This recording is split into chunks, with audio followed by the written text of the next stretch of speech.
ಜೈಲಲ್ಲಿ ಬೇರೆ ಜೈಲಲ್ಲಿ ಪೊಲೀಸ್ಗೆ ಗನ್ ಹಿಡ್ಕೊಂಡು ಬೇರೆ ಪೊಲೀಸ್ಗೆ ಗನ್ ಇಟ್ಕೊಂಡು ಬೇರೆ ಒಬ್ಬ ಮಿಡಲ್ ಕ್ಲಾಸ್ ಹುಡುಗ, ಅದು ಗಾರ್ಮೆಂಟ್ಸಲ್ಲಿ ಕೆಲಸ ಮಾಡ್ತಿರೋ ಹುಡುಗ, ಈ ಥರ ಎಷ್ಟೊಂದು ಸೀಕ್ವೆನ್ಸಸ್ಸಲ್ಲಿ ಅವ್ನ ಲೈಫ್ ಹೇಗೆ ಹೋಗುತ್ತೆ ಅಂತ ಅವನಿಗೆ ಗೊತ್ತಿರಲ್ಲ. ಸೊ ಅದನ್ನೆಲ್ಲ ಪೋರ್ಟ್ರೇ ಮಾಡೋದಿದೆ ಅಲ್ವಾ, ಅದು ಆ್ಯಸ್ ಅನ್ ಆ್ಯಕ್ಟರ್ ಅದೊಂದು ಚಾಲೆಂಜು ಅಷ್ಟೇ, ಅದೊಂದು ಗೌರವನೂ ಅಷ್ಟೇ. ನಿಜ, ಇಟ್ಸ್ ಅನ್ ಆಪರ್ಚುನಿಟಿ. ಎಲ್ಲ ಚೆನ್ನಾಗಿ ಹೋಗ್ತಾ ಇದೆ, ಸೂಪರ್, ತುಂಬ ಚೆನ್ನಾಗಿ ಹೋಗ್ತಾ ಇದೆ. ತುಂಬ ನಿಮಗೂ ಕೂಡ ಒಂದು ಒಳ್ಳೆ ಹೆಸರು ಬರ್ತಾ ಇದೆ. Thank you. ಅಂದರೆ ಈಗ ನೋಡಿ, ನೀವು ಕನ್ನಡದಲ್ಲೂ ಮಾಡಿದ್ದೀರಾ, ತೆಲುಗಿನಲ್ಲೂ ಮಾಡಿದ್ದೀರಾ. ಅಲ್ಲಿರುವಂಥ ಒಂದು ಪ್ರೊಡಕ್ಷನ್ ಹೌಸ್ಗಳಿಗೆ, ಇಲ್ಲಿರುವಂಥ ಪ್ರೊಡಕ್ಷನ್ ಹೌಸ್ಗಳಿಗೆ ಮ್ಯಾನೇಜ್ಮೆಂಟು, ನಿಮ್ಮನ್ನು ನಡೆಸ್ಕೊಳ್ಳೋ ರೀತಿ, ಅಲ್ಲಿ ಇರುವಂಥದ್ದು ಹೆಂಗೆ, ಏನು ವ್ಯತ್ಯಾಸ ಅಲ್ಲಿಗೂ ಇಲ್ಲಿಗೂ ನೀವು ನೋಡಿದಂಗೆ? ನಾವು ಪ್ರೊಡಕ್ಷನ್ ಪಾಯಿಂಟ್ ಆಫ್ ವ್ಯೂಯಿಂದ ನೋಡೋದಾದರೆ ಎಲ್ಲ ಕಡೆ ಎಲ್ಲ ಥರದವರು ಇರ್ತಾರೆ. ಹೌದು, ಯು ಕ್ಯಾನ್ ನೆವರ್ ಕಂಪ್ಲೇಂಟ್. ಯಾಕಂದರೆ ಕನ್ನಡದಲ್ಲಿ ಇವಾಗಿರೋ ಪ್ರೊಡಕ್ಷನ್ ತುಂಬ ಚೆನ್ನಾಗೇ ಇದೆ. ತೆಲುಗಲ್ಲಿ ನನಗೆ ಲಕ್ಕಿ, ನನಗೆ ಒಳ್ಳೊಳ್ಳೆ ಪ್ರೊಡಕ್ಷನ್ಸು ಸಿಕ್ಕಿದೆ.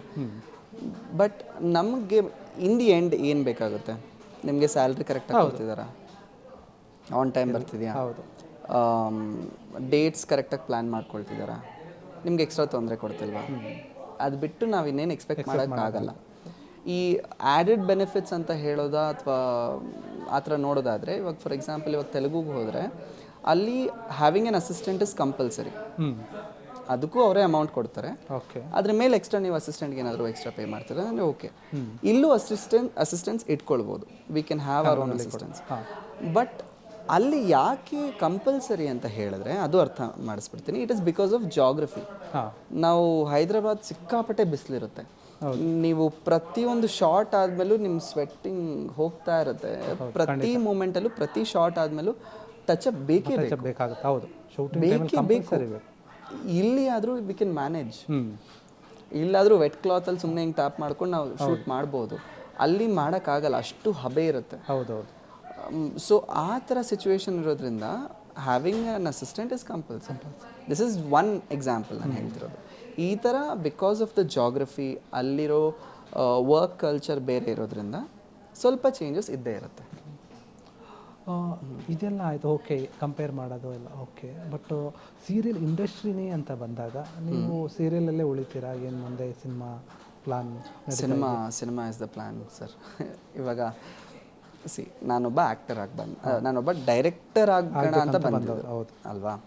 ಸೊ ನನ್ನ ಆ್ಯಕ್ಟಿಂಗ್ ಅದು ಬೇಡ, ನೀವು ಅನ್ಕೊಂಡಿಲ್ಲ ಅಂದರೆ ಕರ್ಕೊಂಡು ಬಂದು ಆಕ್ಸಿಡೆಂಟಲಿ ಆ್ಯಕ್ಟರ್ ಆಗೋದೆ. ಆ್ಯಂಡ್ ಇದು ನಮ್ಮ ಇಂಡಸ್ಟ್ರಿ, ಸಿನಿಮಾ ಇಂಡಸ್ಟ್ರಿ ಆಗಿರ್ಬೋದು, ಸೀರಿಯಲ್ ಇಂಡಸ್ಟ್ರಿ ಆಗಿರ್ಬೋದು, ಇದೊಂದು ದೊಡ್ಡ ಶಾಪ ಅಂತಲೇ ಹೇಳ್ಬೋದು. ಯಾಕೆ ಅಂದರೆ ಯಾರೇ ಇಂಡಸ್ಟ್ರಿಗೆ ಬರೋರು ಸ್ಟಾರ್ಟಿಂಗಲ್ಲಿ ಅವ್ರು ಬೇಕಾದನ್ನು ಮಾಡೋದಕ್ಕಾಗಲ್ಲ. ಅದೇನು ಕೊಡುತ್ತೋ ಅದನ್ನು ಮಾತ್ರ ನಾವು ಮಾಡ್ಬೋದು. ಆಮೇಲೆ ಅಲ್ಲೇ ಸರ್ವೈವ್ ಆಗಿ ಮುಂದೆ ಹೋಗ್ತಾ ಹೋಗ್ತಾ ಹೋಗ್ತಾ ನೀವು ಬೇರೆ ಏನೋ ಹುಡ್ಕೊಳ್ತೀರ. ಲಕ್ ಇದ್ದರೆ may be you again do what you wanted to do. ಸ್ಟಾರ್ಟಿಂಗಲ್ಲಿ ನೀವೇನು ಕನ್ಸಿಟ್ಕೊಂಡು ಬಂದಿದ್ರೋ ಮೇ ಬಿ ಅದೊಂದು ಪಾಯಿಂಟಲ್ಲಿ ನೀವು ಮಾಡ್ತೀರ. ಬಟ್ ಅಂದರೆ ನೀವು ಅಂದ್ಕೊಂಡಿದ್ದು ಮಾಡೋಕ್ಕೆ ತುಂಬ ಟೈಮ್ ಹಿಡಿಯುತ್ತೆ. ಇವಾಗ ನಾನು ಡೈರೆಕ್ಟರ್ ಆಗಬೇಕಂತ ಆಸೆ ಇದೆ. But at the same time ನಾವು ಈಗಲೂ ಕೂಡ ಇದೆಯಾ ಡೈರೆಕ್ಟ್? ಈಗಲೂ ಇದೆ. ಆ್ಯಕ್ಟರ್ ಒಂದು ವೇಳೆ ನಿಮಗೆ ಡೈರೆಕ್ಷನ್ ಆ್ಯಕ್ಟಿಂಗ್ ಎರಡು ಇದೆ, ಯಾವುದನ್ನು ಚೂಸ್ ಮಾಡ್ತೀರಾ ಎರಡರಲ್ಲಿ?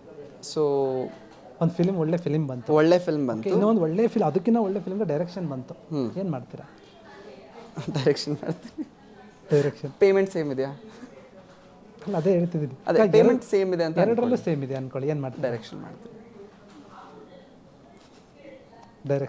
ಡೈರೆಕ್ಷನ್ ಒಂದು ವೇಳೆ ಡೈರೆಕ್ಷನ್ಗೆ ಅಮೌಂಟ್ ಕಡಿಮೆ ಇದ್ದು ಹೀರೋಗೆ ಸ್ವಲ್ಪ ಅಮೌಂಟ್ ಜಾಸ್ತಿ ಇದೆ, ಏನು ಮಾಡ್ತೀರಾ? ಹೀರೋಗೆ ಸ್ವಲ್ಪ ಪ್ರಾಮಿನೆಂಟ್ ಜಾಸ್ತಿ ಇದ್ರೂ okay. C at this point ನಿಮ್ಮ ಕನಸಿಗೆ ಇಂಪಾರ್ಟೆಂಟ್ ಕೊಡ್ತೀರಾ, ಅಲ್ಲಿ ಅಮೌಂಟ್ ಜಾಸ್ತಿ ಇದೆ ಅನ್ನೋ ಲೆಕ್ಕದಲ್ಲಿ? ಇಲ್ಲ, ಆ ಟೈಮಲ್ಲಿ ತುಂಬ ಡಿಫ್ರೆನ್ಸ್ ಆಗೋಯಿತು ಅಂದರೆ, ಅಕಸ್ಮಾತ್ ನನ್ನ ಲೈಫ್ಗೆ ಇದು ಸ್ವಲ್ಪ ಒಂದು ವ್ಯಾಲ್ಯೂ ಆ್ಯಡ್ ಮಾಡೋಷ್ಟು ಅಮೌಂಟ್ ಇದ್ದರೆ ಐ ವಿಲ್ ಟೇಕ್ ಅಪ್. ಅಂದರೆ ಲೈಫ್ಗೆ ಟರ್ನ್ ಮಾಡೋಂಥ ಆಪರ್ಚುನಿಟಿ ಅಮೌಂಟಲ್ಲಿ ಇರುತ್ತೆ, ಲೈಫ್ನ ಟರ್ನ್ ಮಾಡೋಂಥ ಆಪರ್ಚುನಿಟಿ ಡೈರೆಕ್ಷನಲ್ಲಿರುತ್ತೆ, ಏನು ಮಾಡ್ತೀರಾ? I would take up direction. ಲೈಫ್ನ ಟರ್ನ್ ಮಾಡೋವಂಥ ಆಪರ್ಚುನಿಟಿ ಅಂದರೆ I would take up direction. Because amount point of view ಇಂದ ನೋಡಿದ್ರೆ ಅಮೌಂಟ್ ಯಾವತ್ತೂ, ಇವಾಗ ನಾನು ಹೇಳಬಾರ್ದು, ಬಟ್ ರೀಸೆಂಟಾಗಿ ಒಂದು ಆಪರ್ಚುನಿಟಿ ಬಂತು, ಸಿಕ್ಕಾಪಟ್ಟೆ ಅಮೌಂಟ್ ಇದೆ. ಫಿಲ್ಮಾ ಸೀರಿಯಲ್? ಇಲ್ಲ, ಒಂದು ಶೋಗೆ. ಓಕೆ, ರಿಯಾಲಿಟಿ ಶೋನಾ? ಕನ್ನಡ ಅಲ್ಲ, ಡೋಂಟ್ ವರಿ ನಾನು. ಓಕೆ, ಬಟ್ ಒಂದು ಶೋ. ಆ ಶೋ ನಾನು ಮಾಡಲಿಲ್ಲ. ಬೇಸಿಕಲಿ ತುಂಬ ಜನ ಅದು ಮಾಡಬೇಕಂತ ಅಂದ್ಕೊಳ್ತಾರೆ, ಮಾಡಲಿಲ್ಲ. ತುಂಬ ಯಥೇಚ್ಛವಾಗಿ ದುಡ್ಡಿರುತ್ತೆ, ಬಟ್ ಅಟ್ ಒನ್ ಪಾಯಿಂಟ್ ನಾನು ಅಲ್ಲಿಗೆ ಸ್ಟಕ್ ಆಗೋಗ್ತೀನೇನೋ ಅನ್ನೋ ಭಯದಲ್ಲಿ ನಾನು ಮಾಡಲಿಲ್ಲ. ಆ್ಯಂಡ್ ನನ್ನ ಪ್ಲ್ಯಾನ್ಸ್ ಬೇರೆ ಇದೆ. ಓಕೆ. ಸಿನಿಮಾ ಇದೆ. ಸಿನಿಮಾದಲ್ಲಿ ಐ ಕ್ಯಾನ್ ಇದರ್ ಡೈರೆಕ್ಟ್ ಆರ್ ಆ್ಯಕ್ಟ್. ಎರಡರಲ್ಲಿ ಹೇಗೆ ನಾನು ಇಂಪ್ರೂವ್ ಆದ್ರೂ, ಕ್ಲಿಕ್ ಆದಮೇಲೆ ಐ ಕ್ಯಾನ್ ಡೂ ಈದರ್. ಇವಾಗ ನಾನು ಒಳ್ಳೆ ಡೈರೆಕ್ಟ್ರಾಗಿ ಮುಂದೆ ಹೋದ್ರೂ ಐ ಕ್ಯಾನ್ ಸ್ಟಿಲ್ ಆ್ಯಕ್ಟ್. ಒಳ್ಳೆ ಆ್ಯಕ್ಟ್ರಾಗಿ ಮುಂದೆ ಹೋದ್ರೂ if I have enough money I can direct. ಹೌದು, ಯಾಕಂದ್ರೆ ತುಂಬ ಎಕ್ಸಾಂಪಲ್ ಇದ್ದಾರೆ. ತುಂಬ ಜನ ಇದ್ದಾರೆ.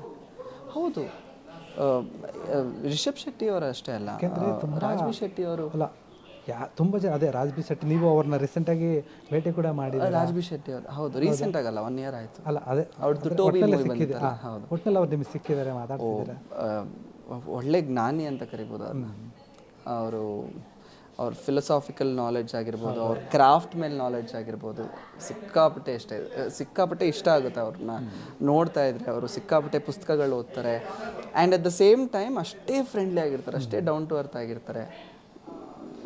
ಡೈರೆಕ್ಷನ್ ಇಷ್ಟೊಂದು ಇಂಟ್ರೆಸ್ಟ್ ಇರೋ ಕಾರಣ ಏನು? ಡೈರೆಕ್ಷನ್ ಏನಾದರೂ ಕಲ್ತಿದ್ದೀರಾ, ಕೋರ್ಸ್ ಏನಾದರೂ ಮಾಡಿದ್ರಾ, ಇಲ್ಲ ಹೆಂಗೆ? ಕೋರ್ಸ್ ಪಾಯಿಂಟ್ ಆಫ್ ವ್ಯೂ ಇಂದ ಹೇಳೋದಕ್ಕೆ ಹೋಗಲ್ಲ, ಆಸೆ ಅಷ್ಟೇ, ಅದೊಂದು ಸ್ಟೋರಿ ಟೆಲ್ಲಿಂಗ್ ಆಸೆ. ಈ ಥರ ಮಾಡಬಹುದು ಅಂತ ನಿಮಗೆ ಥಾಟ್ ಬಂತ, ಅದನ್ನು ಮಾಡಬೇಕು. ಮಾಡದೆ ನಾವು ಕುತ್ಕೊಂಡು ತುಂಬ ಜನ ಕಮೆಂಟ್ ಮಾಡ್ತಿರ್ತೀವಿ. ಮಾಡಬೇಕು. ಆ ಮಾಡಬೇಕಂದ್ರೆ ನಮ್ಮನ್ನು ನಾವು ಪ್ರೂವ್ ಮಾಡ್ಕೋಬೇಕು, ಒಂದು ಸ್ಕಿಲ್ ಕಲ್ತ್ಕೋಬೇಕು. ಸೊ ನಂಗೆ ಅದು ಆಸೆ. ಕ್ಷಣ ಕ್ಷಣದ ಸುದ್ದಿಗಳಿಗಾಗಿ ಫ್ರೀಡಮ್ ಟಿವಿ ಸಬ್ಸ್ಕ್ರೈಬ್ ಮಾಡಿ, ಲೈಕ್ ಮಾಡಿ ಹಾಗೂ ಫಾಲೋ ಮಾಡಿ. ಹೊಸ ಸುದ್ದಿಗಳ ನೋಟಿಫಿಕೇಶನ್ಗಾಗಿ ಬೆಲ್ ಐಕಾನ್ ಮೇಲೆ ಕ್ಲಿಕ್ ಮಾಡಿ.